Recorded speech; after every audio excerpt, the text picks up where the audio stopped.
What's going on, everyone, and welcome back to Total Swans TV.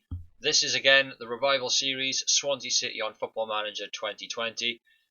We're trying to get the Swans back to the glory days, which wasn't too long ago for us Swansea City fans. Try and get them back to the Premier League, possibly try and win some silverware on the way there. Like I say, who knows what can happen during this revival series. We may get there, we may get back to the promised land with some silverware. We could eventually get relegated, we could lose our job. From the last episode, if you've watched it, if not, go back, check it out. The link's in the description. So back from the last episode, we finished pre-season. We got a few signings under the belt, and we prepared basically for this episode for our managerial debut, for our first league game in the Championship against Hull City. So fingers crossed we can start off with a positive result. Basically, guys, if you are new around here and you haven't already subscribed, please hit that subscribe button. We've got a target of 500 subscribers come the end of July, so fingers crossed we can hit that. We're hoping that these videos will help, hoping that these videos will be entertaining at least. So if you can, guys, hit that subscribe button, that would be fantastic. If you do enjoy the videos, like them and leave a comment as usual. Let's get straight into episode 3, guys.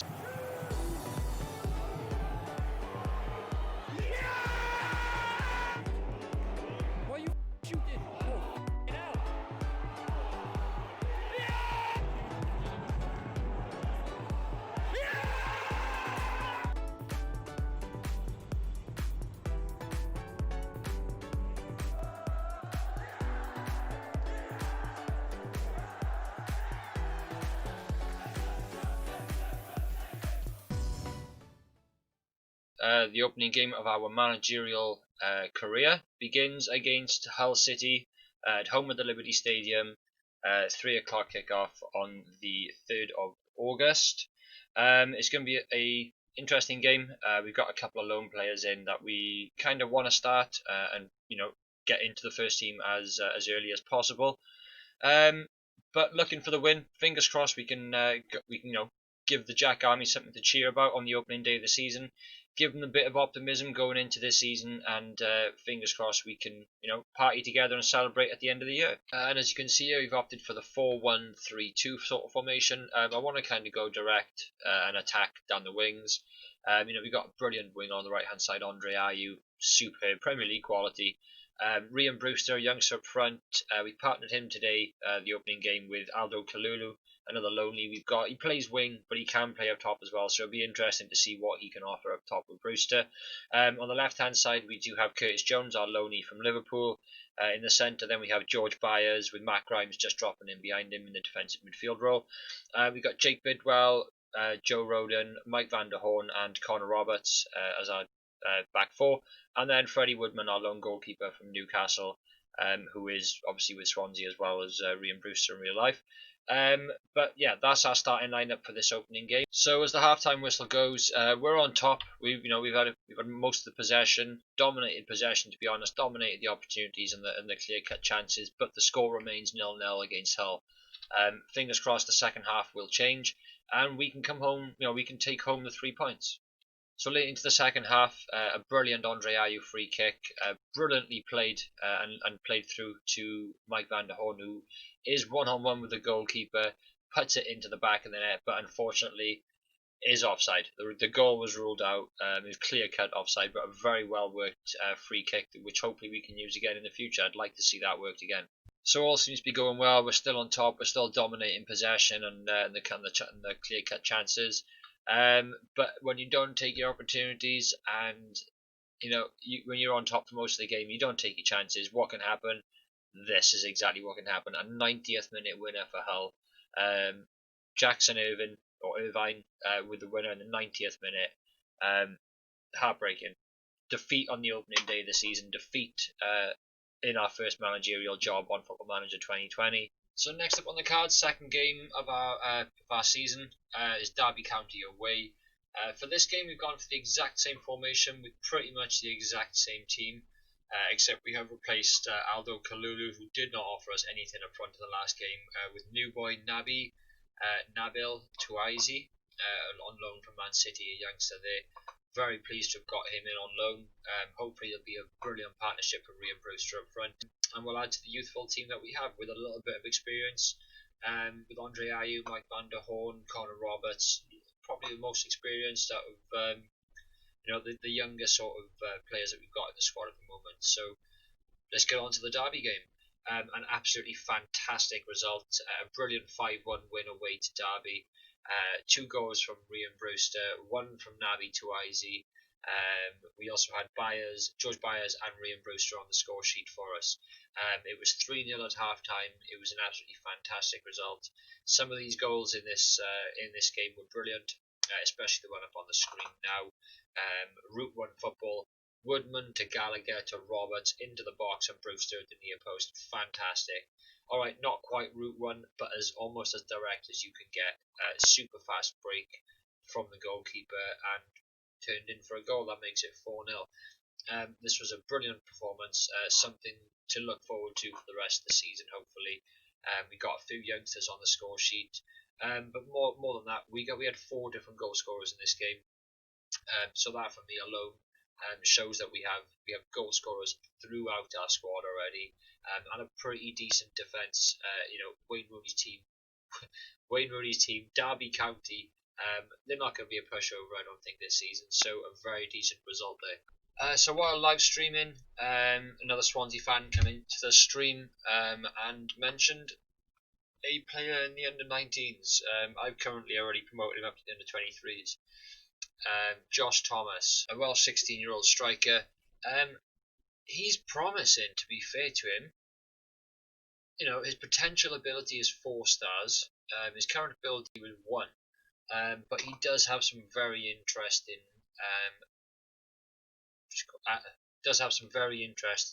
attribute scores there. So he's definitely someone we're going to look to progress into the first team maybe in a couple of seasons if we're still Swansea City manager. And then taking a look at our under-23s team and our under-19s team, we do have quite a few prospects in there. We have Tivongi Rashesha, who is a right back in the under-23 squad. We also have Kees de Boer, a Dutch midfielder. We have Ollie Cooper, Liam Cullen, and Jordi Govea. Some fantastic prospects in the under-23s team. They may not have the time to break through into the first team squad for us in this save.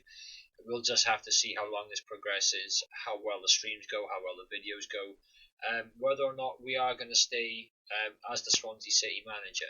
So some fantastic prospects in the unders, so something to look forward to. Next opposition for us was Forest Green Rovers in the Carabao Cup. We were playing at home in this game. So, I thought with a bit of home advantage with the lower league opposition, why not play some youngsters? Some youngsters would probably be best. So we started with Liam Cullen, Josh Thomas, Ollie Cooper, Jordan Garrick, Tivon Rashesha, Ben Wilmot, Brandon Cooper, Jordi Govea, and Mulder. Also with Barry Mackay and Jay Fulton. So those last 3 were our most experienced players on the pitch. All the rest are under 23s and under 19s players. I knew what I was thinking. I just did not know what to expect from this. So Forest Green Rovers took the early lead. They went 1-0 up. They were very unlucky not to go 2-0 up. They had a goal disallowed. We then equalised through Rashesha, but that was as good as it got. We took on an onslaught from Forest Green, and they took us to the sword. 4-1 the final result, and a very, very early exit out of the Carabao Cup. Very disappointing personally, very disappointing. I think the board will be in our performance. And just disappointed, just unfortunate that we didn't have to play that. I chose to play so many youngsters. It has certainly come back and bitten us in the backside this time round. So after that very unfortunate loss to Forest Green Rovers in the Carabao Cup, our first match in the competition, next up on the cards for us back in the Championship was Preston North End, home game against Preston. An X1 on the starting lineup for Preston. Scott Sinclair, fantastic time in Swansea for us. Obviously during the Championship period, got promoted by the playoffs. and then a fantastic first season in the Premiership for us before being signed by Man City. So it goes to show how well he did for us, and how good a player Scott Sinclair really was. So we took the lead in this game. Ryan Brewster with a very good, nice worked goal. It came originally from a free kick from Andre Ayew. The keeper pulled off a pretty decent save, but we worked the ball well still inside the box and laid it off for Brewster to get the goal. It took until the 33rd minute then for Preston to get an equaliser. And that was pretty much how the game went. It was an even game. It probably deserved to be a draw, and it ended 1-1. So then after 3 games in the league, we're currently sitting in 11th place. We have 1 win, 1 draw, 1 loss with a goal difference of +3. So that's still quite promising, even though we have still lost and we've had a draw. Our 4th league game of the season takes us to the Kian Prince Foundation Stadium, formerly Loftus Road. So we're playing QPR away. Another ex-Swan featuring for QPR this time, but from the bench, Angel Rangel. An absolute legend in Swansea, Mr. Swansea City, 11 seasons with us, rising from League One through to the Championship, from the Championship through to the Premier League, first major trophy with the club, captained the club in the Europa League. What a career he had with Swansea City, a fantastic servant for the club and an absolute bargain at the time when you look back at how many appearances he's made for the Swans. So yeah, straight into the game. A brilliant performance again from the team. A 3-0 victory this time round, and all youngsters getting on the score sheet, which is absolutely fantastic. One of the goals in particular caught my eye. A brilliant 1-2 between Ryan Brewster and Mike van der Hoorn. Brewster laying it off to van der Hoorn, then playing him through on goal. Just inside the box, a lovely effort from Ryan Brewster, and it goes just down to the keeper's left hand side, and he's unable to stop it. We had Naby Touazi getting his 2nd league goal of the season, Ryan Brewster himself getting on the score sheet, and of course our Liverpool loanee Curtis Jones. Fantastic performance, 3 great goals, brilliantly worked team efforts. And again, we're playing very well. Another win under the belt for the Swans. So with that victory, that takes us up into the playoff spots. We're currently sitting in 5th after 4 games. As I say, 2 wins, 1 draw and a loss. To be fair, that's kind of where we're expected to be come the end of the season. That's my expectations. The board want us to finish mid-table and then finish in the playoffs next season with promotion. For me, I want promotion this season. I want to get in either through the playoffs, obviously, or automatically. I'll take the playoffs depending on what teams finish in the playoff positions with us. But so far, we're on course. We're exactly where we need to be. Next up for us then is Birmingham City. We have a game in hand now as we're playing on the Sunday. We have a fantastic chance to jump back up into 4th spot. We've currently dropped down to 9th with all those games played the day before. We have a fantastic opportunity. We're currently sitting 9th and we're playing Birmingham, who are 23rd. This should be a fantastic chance to jump back up into the playoff spots and take advantage of a very poor start for Birmingham, to be fair. So yeah, we lined up with the exact same team as the last time out from the 3-0 win against QPR. Why mess with a working formula? We had a draw against Preston with pretty much this team, and then a very good result against QPR. So I opted to not make any changes and just go with it. All the team were pretty much match fit. They'd all recovered very well throughout the week. So yeah, we opted to go for the exact same team, and this is how it played out. Took the 24th minute before we could breach Birmingham's goal. It was a fantastic ball floated into the box, headed down by Andre Ayew just outside the box to George Byers, who was waiting, and fair play, what a right-footed volley into the bottom corner. Sadly, that lead only lasted 13 minutes before Jukovic latched on to the end of a beautiful cross into the box with a floating header, which beat Freddie Woodman, which made it 1-1. We couldn't even make it to half-time before conceding again. To be fair, it was a nice goal. Scott Hogan getting the goal this time out. It was a very well worked Birmingham team goal, to be fair, and the goal came from about 30 yards out. It was a screamer. Matchday 6 sees us travel to Ellen Road to face the mighty Leeds United, currently sit in 2nd place in the league. We're currently 10th. We opted for a completely different formation for this game. We made a good few changes based on the last result and performance against Birmingham, where we lost 2-1. A bit more in midfield this time so we don't get dominated through the middle. Strong partnership with Conor Gallagher and Matt Grimes in the middle of midfield. Just in front of them, pair sitting George Byers on the left wing. Curtis Jones on the right wing, Andre Ayew up top, Ryan Brewster. We need a positive result in this game against Leeds. It's a big game, and we need to get back on track. Our results and our form at the moment is out the window. We have no form whatsoever. Losses, draws, a win in there as well, another draw. We just need to get some stability going and get a bit of run going. So we got off to a pretty good start. It took us 19 minutes to score our first goal. A lovely team goal worked from the back through the midfield, and then a lovely assist by Curtis Jones for Andre Ayew. Brilliantly worked team goal. The lead sadly only lasted, I think, 2.5, 3 minutes. Leeds went straight at us from the kickoff, straight for the throat, and they got their equaliser pretty much immediately after we took the lead. We had two very good opportunities just before the half-time whistle. One shot from Curtis Jones with a good save from Iker Casillas, and then the attempt from the corner, both just pushed wide.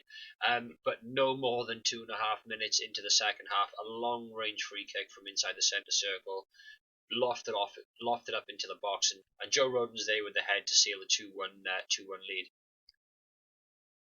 10 minutes to go in the game. A fantastic counter attack from Bersan Salina, supported in that attack by Ryan Brewster. And to be fair to Salina, unselfishly squares it through to Brewster, goes on one-on-one with Casillas and passes it in the bottom right-hand corner. Thought it was all plain sailing there, and then thought the game was put to bed. Little did we know, Jean-Kevin Augustin would give us a little bit of a nervy finish to the game, scoring 2 minutes before time. But there was nothing Bielsa or the mighty Leeds could do against us this game. We were walking away 3-2 victors and marching back on up into those playoff positions. So when Bielsa was asked after the game that it was his first defeat as lead manager, how does he feel about it? Obviously and inevitably, he said he does not want to comment on it. He's gutted. He's not happy at all, boys. We beat Leeds at Ellen Road. We stopped them going top and catching Fulham.